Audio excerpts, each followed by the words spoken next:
ஓவரா சீன் போட்டா உடம்புக்கு ஆகாது கண்ணா. மண்டை உடையாம இருக்கிறதுக்கு தான் ஹெல்மெட் போட்டிருக்கியா? சிரிக்கிறவங்க சிரிச்சுக்கோங்க, ஆனா சீறி போய போற சுனாமிய பார்த்தா நீங்க பயந்து ஓடத்தான் போறீங்க. என்ன அடிச்சுக்க யாரும் இல்ல. இதுக்கு வாய்ப்பே இல்ல சார். நம்ம அது பண்ண முடியாது. இதுல குதிச்சா உயிரை போயிடும் போல இருக்கு. இந்த சாகசத்தை நான் சாதிக்க என்னோட புது ஸ்பீட் மிஷன் வேணும் கண்ணா.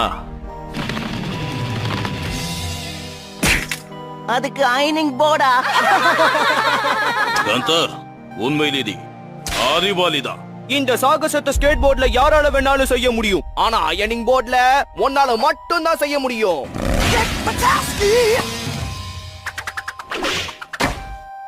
முடிஞ்சுது. ஊத்திக்கிச்சா?